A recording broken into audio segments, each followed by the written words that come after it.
नमस्कार दोस्तों। आज हम पढ़ने वाले हैं कक्षा 9 की पाठ्य पुस्तक राजस्थान का स्वतंत्रता आंदोलन, जो आरबीएसई की बोर्ड की है। तो क्या नाम है उसका? राजस्थान का स्वतंत्रता आंदोलन एवं शौर्य परंपरा।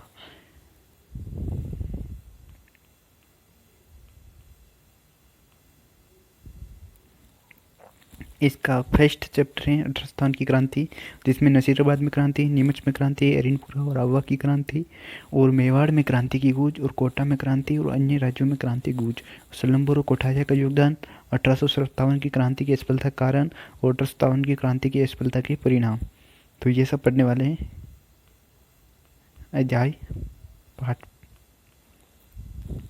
फर्स्ट में। तो चलिए शुरू करते हैं।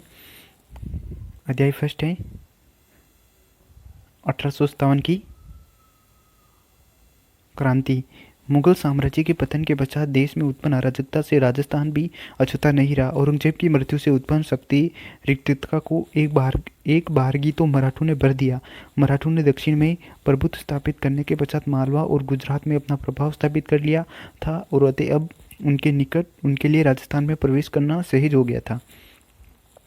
तो सबसे पहले मालवा गुजरात में मराठों ने अपना प्रभाव स्थापित किया, उसके बाद राजस्थान में घुसे। तो मई 1711 में प्रथम बार मराठों ने मंदसौर के निकट मेवाड़ी क्षेत्र से धन एकत्र किया। तो तिथि इंपॉर्टेंट है, याद रखना है कि मई 1711 में प्रथम बार मराठों ने मंदसौर के निकट मेवाड़ी क्षेत्र से धन एकत्र किया था। इस घटना से चिंतित उदयपुर के महाराणा संग्राम सिंह ने पहले जयपुर के शासक जय सिंह और बाद में मुगल बादशाह मोहम्मद शाह से मराठा समस्या के बारे में विचार विमर्श किया, और 1724 ईस्वी के बाद राजस्थान में मराठों का आक्रमण तेजी आई। और इसी बीच अप्रैल 1734 ईस्वी में बूंदी के पदच्युत शासक बुद्ध सिंह ने मराठा सहायता प्राप्त कर दलेल सिंह को गद्दी से हटा दिया। तो मराठों आक्रमण में तेजी कब आई? 1724 ईस्वी में। और इसी बीच अप्रैल 1734 ईस्वी में बूंदी के जिसका मतलब पद से हटा दिया गया था, उनको बुद्ध सिंह ने मराठा से सहायता प्राप्त कर और दलेल सिंह को गद्दी से हटा दिया। राजस्थान के किसी शासक द्वारा आंतरिक संघर्ष में मराठा को आमंत्रित करने का प्रथम अवसर था। बाद में तो राजस्थान मराठों का हस्तक्षेप हो गया। तो मराठों ने, क्वेश्चन है कि मराठों ने सबसे पहले हस्तक्षेप कहाँ किया? तो बूंदी रियासत में। और बूंदी रियासत में किसने बुलाया? बुद्ध सिंह। बूंदी रियासत में। और किसने बुलाया? बुद्ध सिंह ने बुलाया। और किसको हटाया? दलेल सिंह को हटाया। 1735 ईस्वी में मालवा पर अधिकार करने के बाद मराठों को राजस्थान पर आक्रमण करने के लिए एक आसान मार्ग मिल गया। राजस्थान में मराठे कोटा, मेवाड़, डूंगरपुर, बांसवाड़ा में घुसपैठ कर यहाँ से धन पाने के बाद कुछ समय तक संतुष्ट रहे, लेकिन शीघ्र ही वे राजाओं को नहीं वरन सेठ साहूकारों को भी लूटने लगे। उन्होंने राजस्थान के नरेशों के आंतरिक मामलों में हस्तक्षेप करना भी प्रारंभ कर दिया, और बूंदी, जोधपुर और जयपुर रियासत में उनका प्रवेश इसी बहाने हुआ। अभी नादिर शाह का आक्रमण के समय भी मराठों ने हिंदू धर्म के नाम पर राजस्थान के राजाओं को संगठित करने का प्रयास किया, लेकिन मुगल दरबार में दलबंदी के कारण राजपूत शासक भी परस्पर लड़ने लगे। इसी प्रकार केंद्र में उत्पन्न शून्यता की पूर्ति के लिए मराठा राजस्थान में आने लगे, और साहू ने पेशवा बाजीराव को राजस्थान में चौथ और सरदेशमुखी प्राप्त करने का आदेश दिया। तो किसने आदेश दिया मराठाओं को चौथ और सरदेशमुखी प्राप्त करने का? तो साहू ने। किसको दिया? पेशवा बाजीराव को। 1732 ईस्वी में स्वाई जय सिंह जो मालवा का सूबेदार बना, उसे मराठों ने घेर लिया। तो 1732 ईस्वी में मालवा का सूबेदार स्वाई जय सिंह को मराठों ने घेर लिया, और जय सिंह ने पराजय स्वीकार कर ली, और 28 परगने मराठों को देने पड़े। और 1761 से 91 के मध्य राजस्थान में राजपूत शासकों की कमजोर स्थिति के कारण विभिन्न राज्यों पर मराठों का प्रभुत्व हो गया। तो 1761 से 91 के मध्य राजस्थान में राजपूत शासकों के मध्य कमजोर स्थिति के कारण विभिन्न राज्यों में मराठों का प्रभुत्व हो गया। राजस्थान में बढ़ते मराठा हस्तक्षेप ने जय सिंह तथा अन्य राजपूत राजाओं की आंखें खोल दी। मराठों में मुक्ति पाने के लिए धन का सहारा लिया गया, पर जब धन लेने के बाद भी मराठों ने मराठों ने मालवा खाली नहीं किया तो पुनः संगठित प्रयास किए जाने लगे। अब धन के बजाय शक्ति के प्रयोग से मराठों को राजस्थान से निकालने का निश्चय किया गया। अतः जुलाई 1734 ईस्वी में जयपुर, जोधपुर, उदयपुर, कोटा, किशनगढ़, नागौर, बीकानेर के शासक मेवाड़ में हुर्रा नामक स्थान पर एकत्र हुए और 17 जुलाई 1734 ईस्वी को एक संधि पत्र पर हस्ताक्षर किए, जिनके अनुसार राजस्थान के सभी शासकों ने विपत्ति के समय सहयोग देने का वादा किया। वर्षा ऋतु के बाद मराठों के विरुद्ध कार्रवाई हेतु रामपुरा में एकत्र होना तय किया। किसी राजा के स्त्रों को अपने राज्य में आश्रय या शरण न देने की शपथ ली, परंतु इसी सम्मेलन के वांछित परिणाम नहीं निकले, क्योंकि रियासती शासकों में आपसी देशता और प्रतिभा संपन्न और क्रियाशील नेतृत्व का अभाव रहा और रियासतों की स्वार्थी नीतियों और कार्य संभवतः सम्मेलन की असफलता के लिए उत्तरदायी थी। 1735 ईस्वी में मुगल सम्राट और राजपूत शासकों की सेनाओं ने मराठाओं को खदेड़ने का पुनः असफल प्रयास किया और पेशवा अक्टूबर 1735 ईस्वी में उत्तर भारत की यात्रा पर निकला। उसने महाराजा जगत सिंह की आतिथ्य स्वीकार किया और उपहार तथा चौथ को समझौता हुआ और फिर वे जयपुर आया। जयसिंह ने मराठों और मुगल सम्राटों में समझौता करवाना चाहा, पर वे असफल रहा। पेशवा की राजस्थान यात्रा का परिणाम यह निकला कि मुगलों के साथ साथ राजपूत मराठों के भी करदाता बन गए। 1738 ईस्वी में मुगल सम्राट की ओर से निजाम का बिना युद्ध किए हुए दुराहसराय की अपमानजनक संधि करनी पड़ी, जिसके अनुसार मराठों को मालवा की सूबेदारी और 50 लाख रुपए प्राप्त हुए और 1742 ईस्वी में मराठों ने मारवाड़ में प्रविष्ट होकर सोजत, रायपुर और जैतारण परगनों में चौथ वसूल करना आरंभ कर दिया। 1787 ईस्वी में जोधपुर ने राजपूतों ने संगठित होकर तुंगा नामक स्थान पर मराठों को परास्त किया और 1791 ईस्वी के बाद मराठा शक्ति क्षीण होने लगी। इसी समय दक्षिण भारत में अंग्रेजों ने अपने पैर जमा लिए थे और वे राजस्थान में घुसने का प्रयास कर रहे थे। राजस्थान के राज्यों में उत्तराधिकारी के संघर्ष और सामंती प्रतिस्पर्धा के कारण उनकी राजनीतिक स्थिति कमजोर हो गई और 1791 ईस्वी में अंबाजी इंगले ने मेवाड़ महाराणा को सहयोग दिया। फलस्वरूप डूंगरपुर, बांसवाड़ा, प्रतापगढ़ आदि क्षेत्रों में पर मेवाड़ के महाराणा पर अधिकार हो गया, परंतु रियासती घरानों के आपसी वैमनस्य के कारण अंबाजी इंगले पूर्ण सफलता नहीं पा सके और 1795 ईस्वी में मेवाड़ पर चुंडावतों का अधिकार हो गया और अतः उनकी अन्य शासकीय समूह के साथ संघर्ष शुरू हो गया और 1802 ईस्वी में अमीर का पिंडारी ने नाथद्वारा पर अधिकार कर लिया। तो 1802 ईस्वी में अमीर का पिंडारी ने नाथद्वारा पर अधिकार कर लिया और 1795 ईस्वी में मेवाड़ पर चुंडावतों का अधिकार हो गया। भीम से ही रियासती घरानों के आपसी वैमनस्य को नियंत्रित नहीं कर पाए और 1803 ईस्वी में मेवाड़ के शासक ने जयपुर नरेश के माध्यम से अंग्रेजों से संधि करने का प्रयास किया, पर वे असफल रहे। 1793 से 1813 ईस्वी के मध्य जोधपुर की अवस्था का मुख्य कारण सामंती प्रतिस्पर्धा, संकीर्णता और उत्तराधिकारी संघर्ष था। तो क्वेश्चन अच्छा है। 1793 से 1813 के मध्य जोधपुर में ये अवस्था का प्रमुख कारण क्या था? तो सामंती प्रतिस्पर्धा थी और संकीर्णता थी और उत्तराधिकारी का संघर्ष था। दोनों ही पक्षों ने बीड़ते सैनिकों की ऊंची धनराशि देकर अपने ओर मिलाने का प्रयास किया। परिणाम राज्य आर्थिक संकट में गिर गया। राजस्थान के शासकों ने मराठों के बढ़ते आतंक से मुक्ति पाने के लिए मराठों के शत्रु अंग्रेजों से मित्रता करने का प्रयास शुरू कर दिया और सर्वप्रथम जयपुर के महाराजा पृथ्वी सिंह ने 1776 ईस्वी में अपने एक प्रतिनिधि को गवर्नर जनरल के पास भेजा और अंग्रेजों से मैत्री की इच्छा प्रकट की। जोधपुर राज्य ने भी ऐसा ही प्रयास किया, पर वे सफल नहीं हुआ। 1803 ईस्वी में अपनी नीति में परिवर्तन कर रहे अंग्रेज भी राजपूत राज्यों से संधि करने के इच्छुक हो गए और नवंबर 1803 ईस्वी में अंग्रेज सेनापति लॉर्ड लेक ने राजस्थान की उत्तरी पूर्वी सीमा पर स्थित लसवाड़ी के क्षेत्र में रण क्षेत्र में सिंधिया का निर्णायक रूप से परास्त कर दिया। तो 1803 ईस्वी में अंग्रेज सेनापति लॉर्ड लेक ने लसवाड़ी के युद्ध में सिंधिया को परास्त किया। मराठों की इस पराजय ने राजपूत शासकों के मराठों की दीनता से मुक्ति का सुवर्ण अवसर प्रदान कर दिया। 1803 ईस्वी की संधि की शर्तों में तय किया गया कि दोनों एक दूसरे के प्रति महत्वपूर्ण व्यवहार रखेंगे। कंपनी इन राज्यों से खीराज नहीं लेगी तथा अन्य आंतरिक मामलों में भी हस्तक्षेप नहीं करेगी। इन राज्यों की सुरक्षा का दायित्व कंपनी पर होगा और अन्य राज्यों से विवाद कंपनी की सहायता से सुलझाए जाएंगे। भरतपुर, अलवर, जयपुर, जोधपुर आदि ने इस संधि पर हस्ताक्षर किए। तो भरतपुर, जयपुर, अलवर, जोधपुर ने संधि पर हस्ताक्षर किए। 1811 ईस्वी में सेटन के स्थान पर चार्ल्स मेडकोप दिल्ली का रेजिडेंट बना। उसने गवर्नर जनरल लॉर्ड मिंटो को सुझाव दिया कि मराठों, अमीर खां और पिंडारियों की विध्वंसकारी कार्रवाई को समाप्त करने के लिए ब्रिटिश संरक्षण में राजपूत राज्यों का एक संघ बना लिया जाए। तो राजपूत राज्यों का संघ बनाने का सुझाव किसने दिया? तो लॉर्ड मिंटो ने।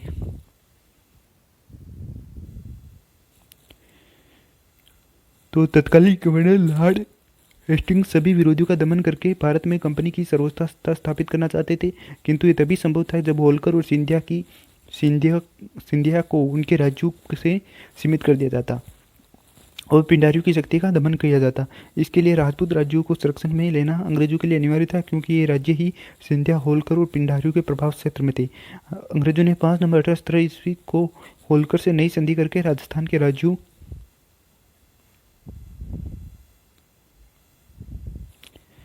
के साथ संधि करने का अधिकार प्राप्त किया। इधर मेढकों का निमंत्रण मिलते ही करौली, कोटा, उदयपुर, बीकानेर, किशनगढ़, जयपुर, जैसलमेर आदि ने कंपनी संधि कर ली। सबसे अंत में 1823 ईस्वी में सिरोही राज्य ने स्थापित सिरोही राज्य से संधि की गई। तो सबसे अंत में किसने संधि की? 1823 में सिरोही।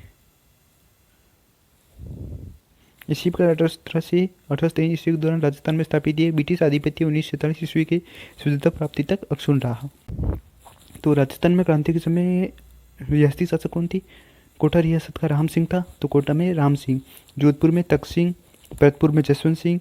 तो कोटा में राम सिंह, जोधपुर में तख्त सिंह, भरतपुर में जसवंत सिंह, उदयपुर में स्वरूप सिंह और जयपुर में राम सिंह द्वितीय, सिरोही में शिव सिंह और धौलपुर में भगवंत सिंह और बीकानेर में सरदार सिंह और करौली में मदन पाल और टोंक में नवाब वजीरुद्दौला और बूंदी में राम सिंह, अलवर में विनय सिंह, जैसलमेर में रणजीत सिंह, झालावाड़ में पृथ्वी सिंह, प्रतापगढ़ में दलपत सिंह और बांसवाड़ा में लक्ष्मण सिंह और डूंगरपुर में उदय सिंह। तो वापस पढ़ लेते हैं कि डूंगरपुर में कौन था? उदय सिंह था। बांसवाड़ा में लक्ष्मण सिंह, प्रतापगढ़ में दलपत सिंह, झालावाड़ में पृथ्वी सिंह, जैसलमेर में रणजीत सिंह, अलवर में विनय सिंह, बूंदी में राम सिंह, टोंक में वजीरुद्दौला, करौली में मदन पाल, बीकानेर में सरदार सिंह, धौलपुर में भगवंत सिंह और सिरोही में शिव सिंह और जयपुर में राम सिंह द्वितीय, उदयपुर में स्वरूप सिंह और भरतपुर में जसवंत सिंह, जोधपुर में तख्त सिंह, कोटा में राम सिंह। ये राजस्थान में क्रांति के समय रियासती शासक थे जिन्होंने अंग्रेजों से संधि की। इम्पोर्टेंट है। 19वीं सदी के आरंभ में 20 रियासतें थी। इनमें से 17 राजपूत, 2 जाट और 1 मुस्लिम शासक द्वारा शासित थी। इन राज्यों के साथ कई की संधियों में कुछ सामान्य शर्त तो थी तो कुछ विशेष जो उस राज्य से संबंधित थी। संधि की सामान्य शर्त इस प्रकार थी। संधि द्वारा रियासती शासकों ने अंग्रेजों की सर्वथा स्वीकार कर ली और अंग्रेजों ने रियासती राजाओं को वंशानुगत राज्याधिकार स्वीकार कर लिया और अंग्रेजों ने बाहरी आक्रमण से प्रत्येक राज्य की सुरक्षा कर आंतरिक शांति व्यवस्था बनाए रखने में सहायता का आश्वासन दिया और संधि करने वाले प्रत्येक राज्य में एक अंग्रेज पॉलिटिकल एजेंट रखना तय हुआ। साथ ही ये आश्वासन भी दिया कि पॉलिटिकल एजेंट उनके राज्य कार्यों में हस्तक्षेप नहीं करेगा। ब्रिटिश शासन के बदले रियासती शासकों को अपनी विदेश नीति और अंग्रेजों को सौंपनी पड़ी और अपने आपसी विवादों को अंग्रेजों की मध्यस्थता हेतु प्रस्तुत करने का वादा करना पड़ा। आवश्यकता पड़ने पर रियासती शासक अपने राज्यों के समस्त सैनिक साधन अंग्रेजों के सुपुर्द कर देंगे और अंग्रेजों को वार्षिक खिराज देने संबंधी धारा संबंधी सभी राज्यों को संधियों में अलग अलग थी। खिराज की ये राशि निर्धारित करने के लिए मराठों को दिए जाने वाले खिराज का आधार बनाया गया था और ब्रिटिश संरक्षण स्वीकार करने के फलस्वरूप राजस्थान के रियासती नरेशों को सुरक्षा तो प्राप्त हुई पर उन्हें अपनी स्वतंत्रता खोनी पड़ी। उपयुक्त संधियों को राजस्थान के राज्यों पर बहुविध प्रभाव पड़ा। कंपनी सरकार को नियंत्रित रूप से खिराज देने से राजस्थान के राज्यों की आर्थिक स्थिति कमजोर हो गई। पॉलिटिकल एजेंट राज्य की में व्यवस्था बनाए रखने के नाम पर निरंतर हस्तक्षेप करने लगे और शासन कार्य और अधिकार में आई कमी के कारण राजा शासन संबंधी कार्यों के प्रति उदासीन रहने लगे। ऐसी परिस्थितियों में ब्रिटिश पॉलिटिकल एजेंट राज्य में तानाशाह बन गए और कंपनी द्वारा खिराज वसूल करने के अलावा समय समय पर की गई खर्चे बलात् थोप दिए जाते थे। अंग्रेजों ने राज्यों के आर्थिक साधनों पर भी अधिकार करने का प्रयास किया गया और नमक उत्पादन के प्रमुख क्षेत्र सांभर झील और मेवाड़ के अफीम उत्पादन क्षेत्रों पर भी अधिकार कर लिया। शांति और व्यवस्था बनाए रखने के नाम पर लगभग सभी राज्यों में अंग्रेजी सैनिक टुकड़ियां स्थापित कर दी गई और जिनका खर्च भी संबंधित राज्यों को ही वहन करना पड़ता था। भारी खिराज पर ब्याज और अन्य खर्चों पर थोपे जाने के फलस्वरूप राज्यों की आर्थिक स्थिति और कमजोर हो गई।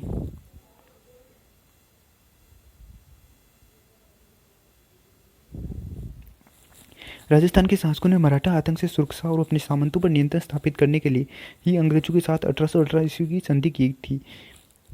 तो संधि संपन्न होने के बाद राजपूत शासकों ने अंग्रेजों की सहायता से सामंतों की शक्ति को कुचलने का प्रयास किया। कालांतर में अंग्रेजों ने ऐसे अनेक कदम उठाए जिनसे सामंतों की स्थिति कमजोर हुई। यथा सामंतों की सैनिक सेवा के बदले अब उनसे नकद रुपया वसूल करने का निश्चय किया गया। जागीर क्षेत्रों में सामंतों की कोई विशेष अधिकार प्राप्त थे जैसे जागीरों के निवासी और अपने सामंत की आज्ञा के बिना किसी दूसरे स्थान पर नहीं बस सकते थे। सामंत व्यापारियों से सहायता, राहदारी और दाना पानी आदि शुल्क वसूल करके उसके बदले व्यापारियों को सुरक्षा प्रदान करते थे। उनके इन विशेषाधिकारों को समाप्त कर दिया गया और 19वीं सदी के पूर्वार्ध तक जागीर क्षेत्र का नेतृत्व सामंतों के पास था तथा समाज में उनकी प्रतिष्ठा भी बढ़ी चली थी। किंतु 19वीं सदी के अंत तक जागीर क्षेत्रों में सामंतों के नेतृत्व में कमी आई और वे अब उतने प्रभावशाली नहीं रहे।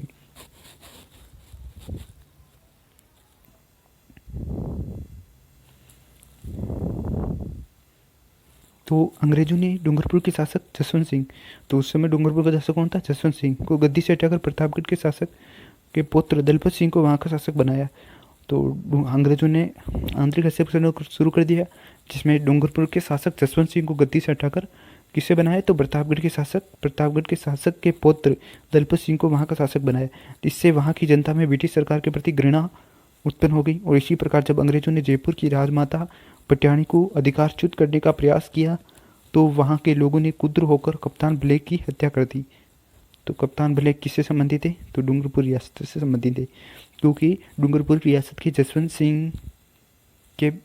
सिंह को गद्दी से हटा दिया गया और प्रतापगढ़ के शासक था जिसका पोता था उसको पुत्र दलपत सिंह को वहाँ का शासक बना दिया, तथा जिससे वहाँ की जनता में घृणा हो गई और वो कप्तान ब्लेक की हत्या कर दी। कोटा में अंग्रेजों ने तत्कालीन महाराव किशोर सिंह के विरुद्ध रियासत के फौजदार जालिम सिंह के दावों का समर्थन किया, जिससे कोटा के हाड़ा राजपूत अंग्रेजों के विरुद्ध हथियार लेकर उठ खड़े हुए। अलवर और भरतपुर रियासतों ने अंग्रेजों में हस्तक्षेप कर वहां एवैक्स राजकुमारों को गद्दी पर बिठा दिया, क्योंकि शासक के एवैक्स होने की स्थिति में अंग्रेजों को राज्य में के प्रशासन पर अपना नियंत्रण स्थापित करने का अवसर मिल जाता था। जोधपुर के महाराजा मान सिंह भी ब्रिटिश सरकार के घोर विरोधी थे। उनके प्रयत्नों से अन्य रियासतों में भी ब्रिटिश सत्ता के विरुद्ध असंतोष पनपने लगा।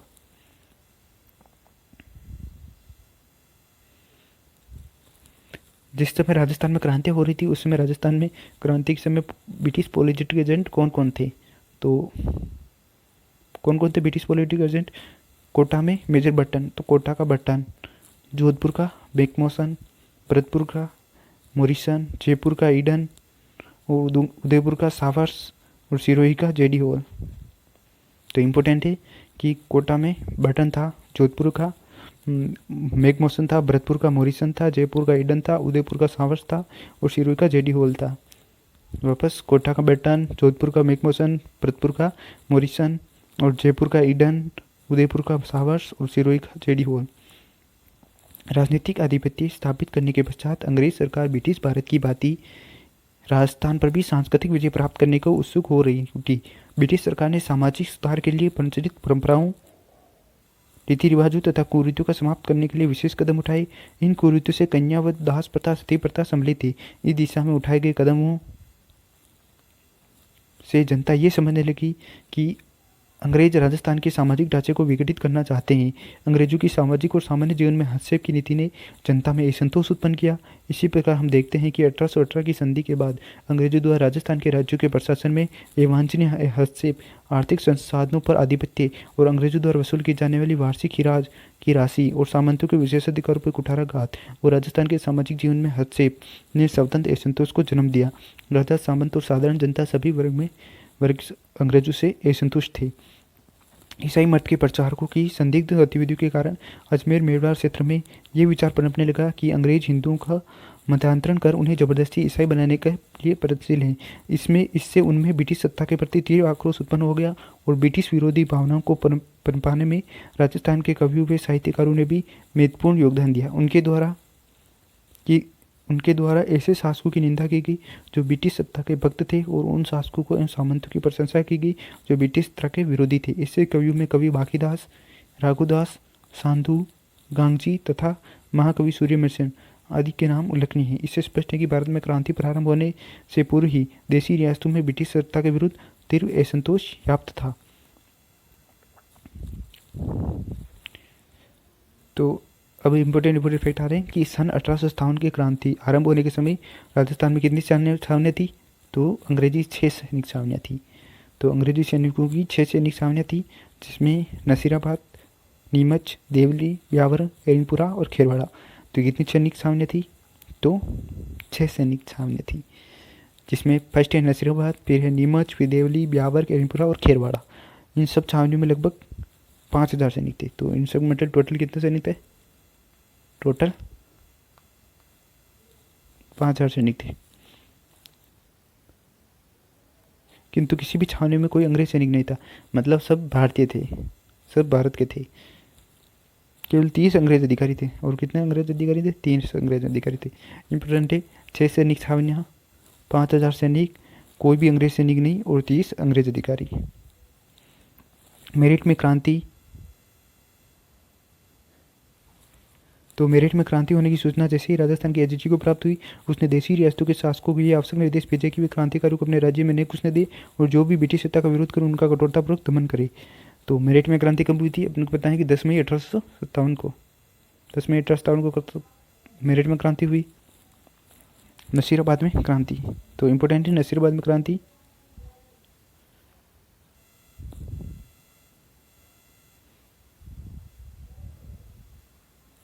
तो राजस्थान में क्रांति का सूत्रपात नसीराबाद से हुआ। तो इम्पोर्टेंट है, राजस्थान में क्रांति का सूत्र कहाँ से हुआ? नसीराबाद से।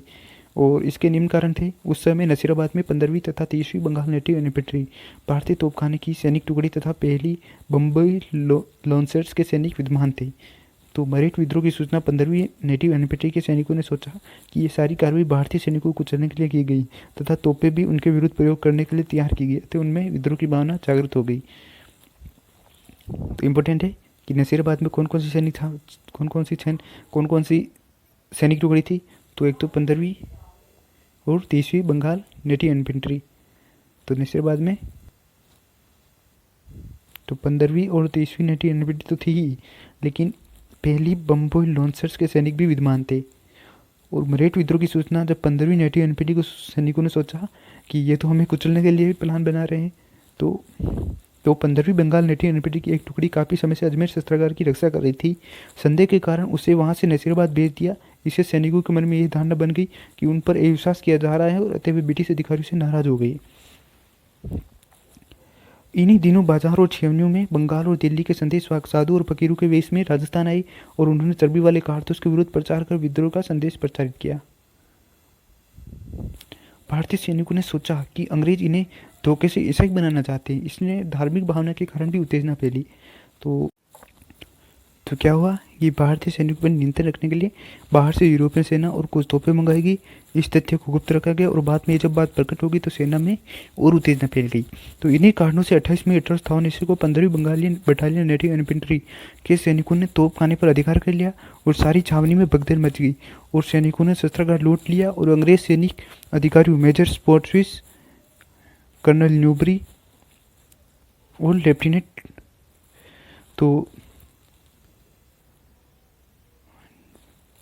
तो मेजर स्पोर्ट्सविड और कर्नल न्यूबरी की हत्या कर दी गई। तो नसीराबाद में किसकी हत्या की गई? मेजर स्पोर्ट्सविड और कर्नल न्यूबरी की हत्या कर दी गई 15वीं बंगाल नेटिव इन्फेंट्री ने। लेफ्टिनेंट लोक तथा कप्तान हार्डी घायल हो गए। तो लेफ्टिनेंट लोक तथा कप्तान हार्डी घायल हो गई। अंग्रेज अधिकारियों ने नसीराबाद से भागकर ब्यावर में शरण ली। तो अंग्रेज अधिकारी नसीराबाद से भागकर कहाँ शरण ली? तो ब्यावर में।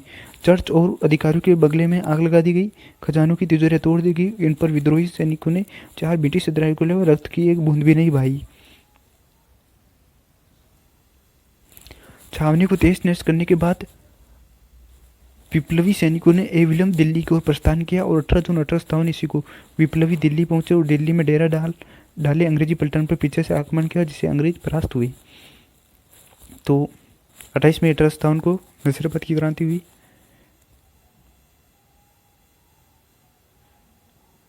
को नसीराबाद की क्रांति हुई और किसने की? 15वीं बंगाल नेटिव इन्फेंट्री और 30वीं बंगाल नेटिव इन्फेंट्री और बम्बई लॉन्सर्स की थी, जिसमें 15वीं बंगाल नेटिव इन्फेंट्री सैनिकों ने विद्रोह कर दिया और स्पोर्ट्सविड और न्यूबरी मारे गए और 2 अंग्रेज घायल हो गए।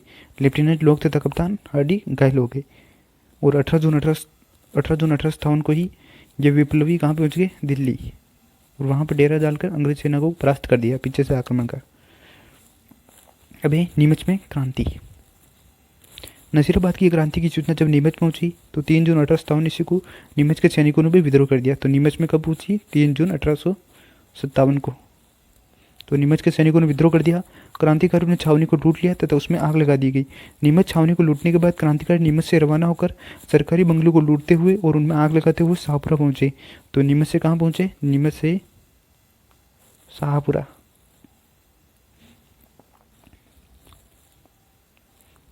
शाहपुरा के शासक ने क्रांतिकारियों को भोजन व ठहरने की सुविधा प्रदान की। इसके पश्चात क्रांतिकारी निम्बाड़ा पहुंचे, जहां की जनता ने इसका बड़ा स्वागत किया और तत्पश्चात क्रांतिकारी यहां से देवली, टोंक व आगरा होते हुए दिल्ली पहुंचे। मार्ग में अनेक स्थानों पर जनता ने क्रांतिकारियों का स्वागत किया और क्रांतिकारियों की संख्या में काफ़ी वृद्धि हो गई। नीमच से क्रांतिकारियों के चले जाने के पश्चात एजीजी लॉरेंस के निर्देशन पर कप्तान सावर्स ने कोटा, बूंदी और मेवाड़ की राजकीय फौजों की सहायता से 8 जून 1857 को नीमच पर पुनः अधिकार कर लिया। तो 3 जून को तो क्रांति हुई और 8 जून को नीमच पर किसने अधिकार कर लिया? सावर्स ने।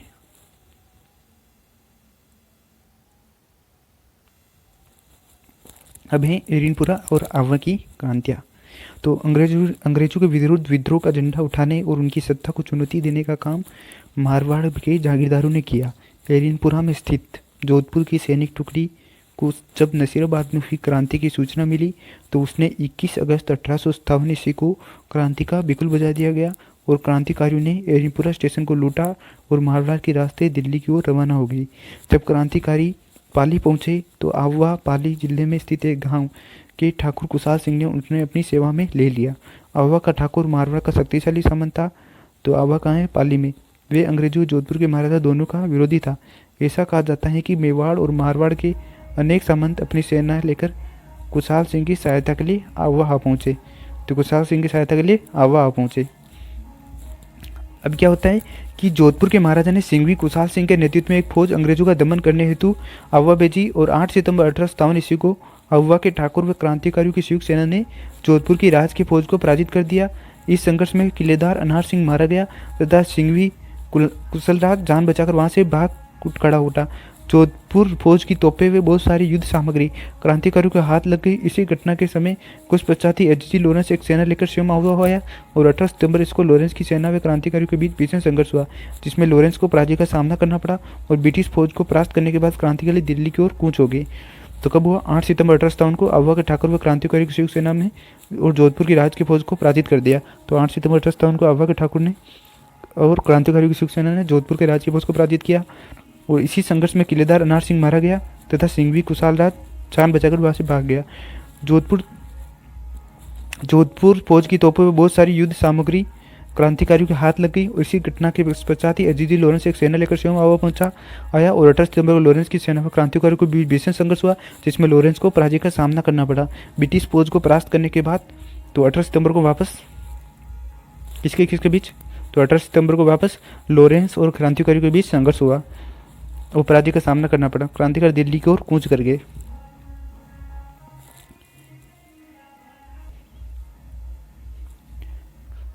तो जॉर्ज लॉरेंस आवा की पराजय को भूला नहीं था। तो जॉर्ज लॉरेंस मतलब वही लॉरेंस आवा की पराजय को भूला नहीं था, इसलिए आवा के ठाकुर से बदला लेने के साथ उसने ब्रिगेडियर होम्स के नेतृत्व में विशाल सेना आवा की ओर भेजी और 20 जनवरी 1858 ईस्वी को ब्रिगेडियर होम्स ने आवा पर आक्रमण कर दिया। दोनों सेनाओं के बीच भीषण संघर्ष हुआ।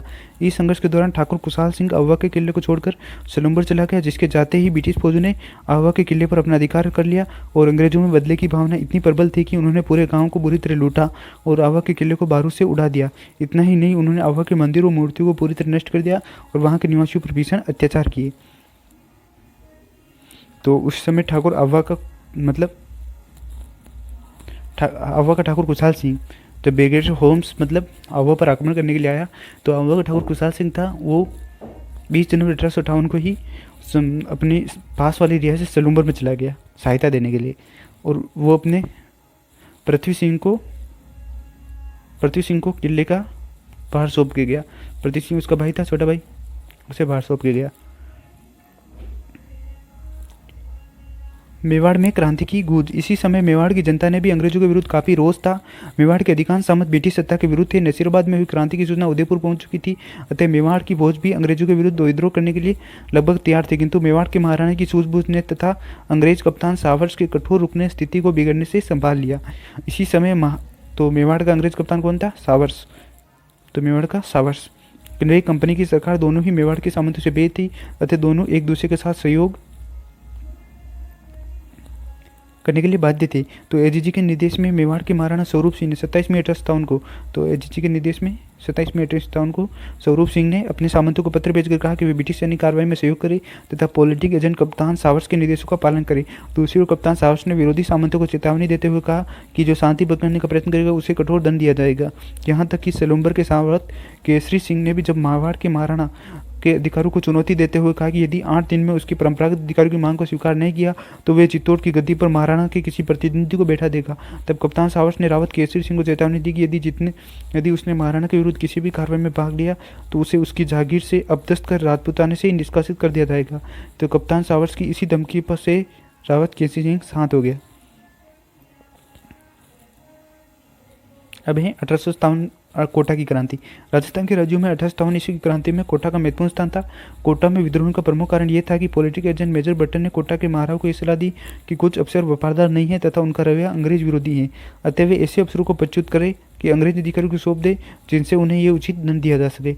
मेजर बटन ने जिन अफसरों को सौंपने की मांग की थी उनमें जयदयाल, रतनलाल, जियालाल आदि प्रमुख थे। तो मेजर बटन द्वारा महाराव को जो सलाह दी गई वे किसी प्रकार महाराव की फौज के अधिकारियों को प्रकट हो गई और फलस्वरूप फौज के सभी सिपाही क्रोध से पागल हो गए और उन्होंने मेजर बटन से बदला लेने का निश्चय किया और तदनुसार 15 अक्टूबर 1857 को कोटा के सैनिकों ने क्रांति का बिगुल बजा दिया। तो मेजर बटन ने जिन अफसरों को सौंपने की मांग थी उनमें एक तो कोटा का जयदयाल था, रतनलाल था और जियालाल था। तो कोटा में जयदयाल, रतनलाल और जियालाल आदि प्रमुख थे। तो कोटा में क्रांति का बिगुल कब बजा? 15 अक्टूबर 1857 को। तो कोटा के सैनिकों ने क्रांतियों के साथ रेजिडेंसी को घेर लिया तथा उसमें आग लगा दी। क्रांतिकारियों ने मेजर बटन और उसके दोनों पुत्रों की हत्या कर दी और क्रांतिकारियों ने शहर में जुलूस निकाला और महाराव के महल को घेर लिया। महाराव अपने महल में एक प्रकार से कैद हो गए। फिर क्रांतिकारियों ने महाराव को एक संधि पत्र पर हस्ताक्षर करने के लिए विवश किया जिसमें 9 शर्तें थी। इनमें एक शर्तें थी यह थी कि मेजर बटन तथा उसके पुत्रों की हत्या स्वयं महाराव के आदेश से की गई है और महाराव की क्रांतिकारियों की इच्छा अनुसार व्यवहार करने के लिए तब तक विवश होना पड़ा जब तक करौली में सैनिक सहायता प्राप्त नहीं हो गई। क्रांतिकारियों को कोटा शहर पर लगभग 6 माह का अधिकार रहा। उन्होंने सरकारी गोदामों, बंगलों, दुकानों, अस्त्र शस्त्र के भंडारों आदि को लूटा, उनमें आग लगा दी, जिन्होंने जिले की विभिन्न काश्तकारों को भी लूटा। ऐसा लगता है कि क्रांतिकारियों को कोटा रियासत के अधिकांश अधिकारियों का समर्थन और सहयोग प्राप्त हो गया था। क्रांतिकारियों ने शहर में लूटमार और अत्याचार कर नगर के लोगों में भीषण आतंक पैदा कर दिया था। यह स्थिति तब तक बनी रही जब मेजर H.G. रॉबर्ट्स नसीराबाद से 5500 सैनिक लेकर 22 मार्च 1857 को चंबल के किनारे पहुंचा। तो उसने तोपों से क्रांतिकारियों पर धुआंधार गोले बरसाए जिन्होंने कोटा से बाहर भागने पर विवश कर दिया। तो कोटा से बाहर भागने पर विवश किसने किया? तो H.G. रॉबर्ट्स ने 5500 सैनिकों के साथ 22 मार्च 1857 को चंबल के किनारे पहुंचा और उसने तोपों से क्रांतिकारियों पर धुआंधार गोलियां चलाई जिससे कोटा से बाहर भागने पर विवश कर दिया। तब जाकर कोटा क्रांतिकारियों के नियंत्रण से मुक्त कराया जा सका। क्रांतिकारी नेताओं तथा विद्रोही सैनिकों को अनुमानित दंड दिए गए और जयदयाल को गिरफ्तार कर तोप से उड़ा दिया गया। अन्य राज्यों में क्रांति की गूंज। राजस्थान में 1857 ईस्वी की क्रांति केवल मारवाड़, मेवाड़ और कोटा तक ही सीमित नहीं रही, कभी तो उसकी गूंज राजस्थान के अन्य राज्यों में भी सुनाई दी। भरतपुर जो आगरा व मथुरा के काफी निकट है, क्रांति के समय शांत रहा। मथुरा में विद्रोह हो जाने के बाद भी भरतपुर शहर में उत्तेजना फैल गई और भरतपुर की सेना ने क्रांति का बिगुल बजा दिया। भरतपुर के महाराजा ने वहाँ के पॉलिटिकल एजेंट मेजर मॉरिसन, तो भरतपुर का एजेंट कौन था? मेजर मॉरिसन को भरतपुर छोड़कर जाने की सलाह दी क्योंकि महाराजा को आशंका थी कि उसकी उपस्थिति में नीमच के क्रांतिकारी भरतपुर पर आक्रमण कर सकते हैं। तो महाराजा की सलाह पर मेजर मॉरिसन भरतपुर छोड़कर चला गया और क्रांति की अवधि में भरतपुर रियासत की स्थिति बड़ी विषम थी। क्रांतिकारी सैनिकों की अनेक टुकड़ियां भरतपुर की सीमा से होकर गुजरी और भरतपुर की गुजर वे मेवात, तो भरतपुर में गुजर वे मेवाती जनता क्रांति में पीछे नहीं रही। उसने खुलकर क्रांति में भाग लिया और जब पड़ोसी आगरा जिले में अंग्रेजों की शक्ति वहां के लाल किले की 4 दीवारी तक ही सीमित हो गई तो भरतपुर की जनता के मन में ये विश्वास बढ़ गया कि अब भारत में ब्रिटिश सत्ता समाप्त होने जा रही है।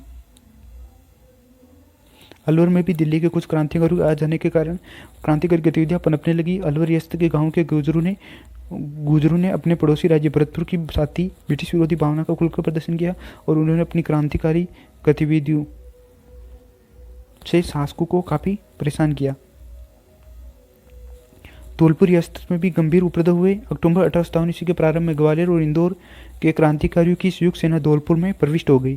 क्रांतिकारियों की प्रति सहानुभूति के कारण धौलपुर रियासत की सेना तथा अनेक अधिकारी राजा का साथ छोड़कर क्रांतिकारियों से मिल गए, जिससे धौलपुर की सत्ता खतरे में पड़ गई। क्रांतिकारियों ने धौलपुर में खूब लूटमार की।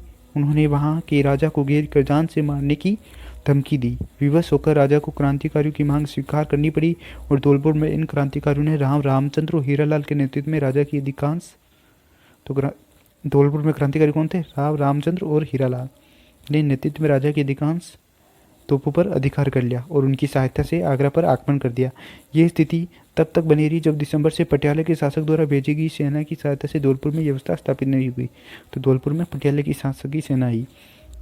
जयपुर में महाराजा को उनके एक पदाधिकारी राव सिंह ने यह सलाह दी कि वे अंग्रेजों तथा मुगल बादशाह बहादुर शाह दोनों से मित्रतापूर्ण संबंध बनाए रखें, किंतु इनमें प्राइवेट सेक्रेटरी पर पंडित शिवदीन ने महाराजा पर अंग्रेजों का साथ देने के लिए जोर डाला।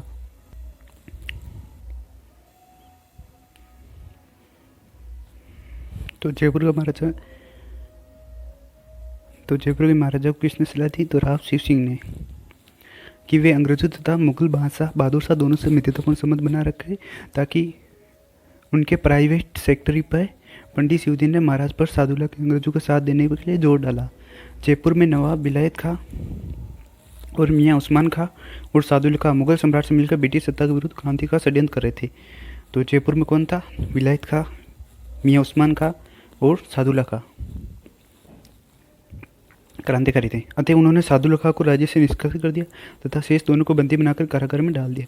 तो सादुल्ला खां को तो राज्य से निष्कासित किया और शेष दो को बंदी बनाकर कारागार में डाल दिया।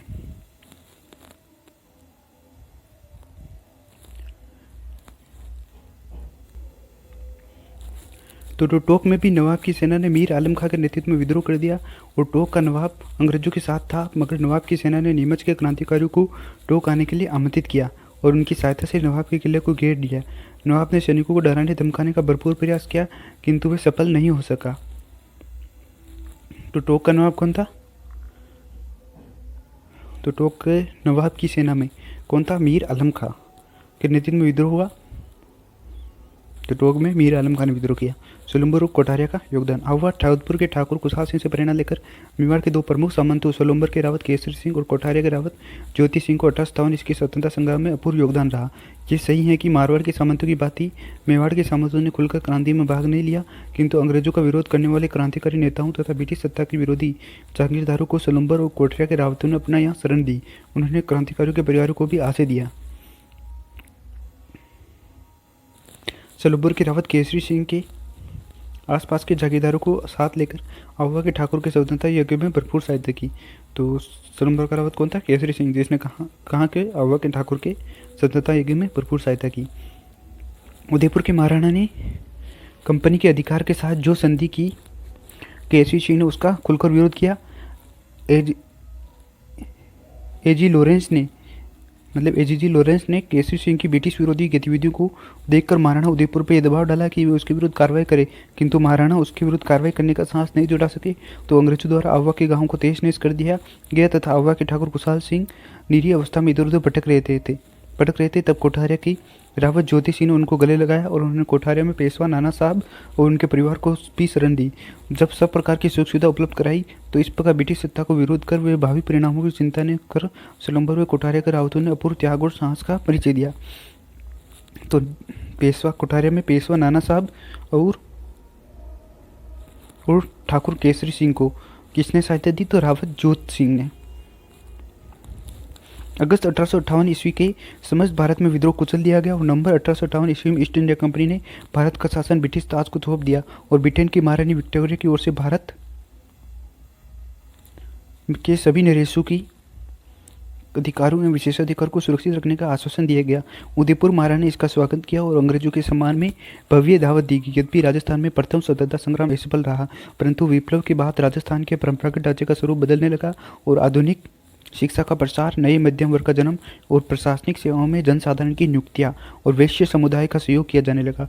इन्हें महत्वपूर्ण पद और विभिन्न प्रकार के संरक्षण देना आदि कुछ इस तरह के कार्य होने लगे, जिससे राजपूतों का महत्व कम होता गया और राजस्थान के नरेश और बाकी जागीरदार अब अंग्रेजों से पूरी तरह निर्भर हो गए। अब है 1857 की क्रांति की असफलता के कारण। राजस्थान के राजाओं ने अंग्रेजों के प्रति अपनी चुकने की प्रवृत्ति को बचल परिचय दिया और जयपुर, अलवर, भरतपुर, धौलपुर, करौली, सिरोही, टोंक, बीकानेर, डूंगरपुर, बांसवाड़ा और प्रतापगढ़ के शासकों ने विप्लव की आंधी को रोकने के लिए ब्रिटिश सत्ता का सहयोग दिया। तो कौन कौन सी रियासतों ने ब्रिटिश सत्ता का सहयोग दिया? तो जयपुर, अलवर, भरतपुर, धौलपुर, करौली, सिरोही, टोंक, बीकानेर, डूंगरपुर, बांसवाड़ा और प्रतापगढ़ के शासकों ने। मुगल सम्राट बहादुर शाह तथा स्थानीय विद्रोहियों ने राजस्थानी राजाओं को स्वतंत्रता संग्राम का नेतृत्व प्रदान करने हेतु आमंत्रित किया, पर इसके बाद भी उन्होंने अंग्रेजों का साथ दिया। राजस्थान के विद्रोही में आपसी एकता और संपर्क का अभाव था। कोटा, नसीराबाद, भरतपुर, धौलपुर, टोंक आदि से में अलग अलग समय पर क्रांति होने के कारण अंग्रेजों ने विद्रोही से निपटने का अवसर मिल गया। मेवाड़, मारवाड़ और जयपुर आदि के नरेशों ने तटीय टोपों किसी प्रकार का सहयोग नहीं दिया और जोधपुर राजस्थान की 18 रियासतों में संगठन और एकता का अभाव था। नेतृत्व के लिए जब मेवाड़ के महाराजा ने से संपर्क किया तो नेतृत्व प्रदान करने के बजाय उन्होंने शासकों के पत्र व्यवहार संबंधी सारे कागजात ही ब्रिटिश अधिकारियों को सौंप दिए गए। राजस्थान की अनेक रियासतों में अनेक देशी रियासतों से बटा हुआ था, इसी कारण इनमें क्रांतिकारियों के कोई केंद्रीय संगठन नहीं था। इनमें नेतृत्व का भी सर्वथा अभाव था। क्रांतिकारियों के बीच आपस में संपर्क भी नहीं रहा था और उनमें त्याग और बलिदान की भावना तो थी, किंतु उनमें न तो अंग्रेज जैसा रणकुशल ही था और न वे अंग्रेज सैनिकों के समान प्रशिक्षित थे। इसके अतिरिक्त क्रांतिकारियों को धन, रसद और हथियारों की कमी का भी सामना करना पड़ा। अंग्रेजों ने अन्य शत्रुओं में हुई क्रांति का दमन करते हुए जून 1858 ईस्वी तक उत्तर भारत के अधिकांश भागों पर पुनः अपना नियंत्रण कर लिया। इसी कारण उन्होंने राजस्थान में हुई क्रांति का दमन करने के लिए अपनी पूरी शक्ति लगा दी। अब हैं 1857 की क्रांति की असफलता के परिणाम क्या निकले? सन 1857 इसकी क्रांति के असफल होने के बाद राजस्थान की रियासतें ब्रिटिश शासन में चली गई। ब्रिटिश सम्राट ने राजस्थान की सभी रियासतों में कंपनी द्वारा की गई संधियां जारी रखी। राजस्थान की जनता पर अब गुलामी का दौर अंकुश हो गया और एक तो रियासती राजाओं के अधीन थी तो दूसरे अंग्रेजों को उन पर भी नियंत्रण हो गया। परिणामस्वरूप यह निश्चित हो गया कि निकट भविष्य में राजस्थान में स्वतंत्रता आंदोलन का कोई भविष्य नहीं है। तो अंग्रेजी शिक्षा के प्रसार के कारण भी लोगों में राष्ट्रीय जागृति का प्रादुर्भाव हुआ और सर्वधर्म, स्वदेशी, स्वराज, समभाषा के फलस्वरूप लोगों में क्रांति की भावना पुनः पल्लवित हो गई। इसी भावना को बल प्रदान करने वालों में अर्जुन लाल सेठी, केसरी सिंह भारत, गोपाल सिंह खरवा आदि अग्रणी माने जाते हैं। इस क्रांति की असफलता ने भावी संगठित आंदोलन की भूमिका तैयार कर दी।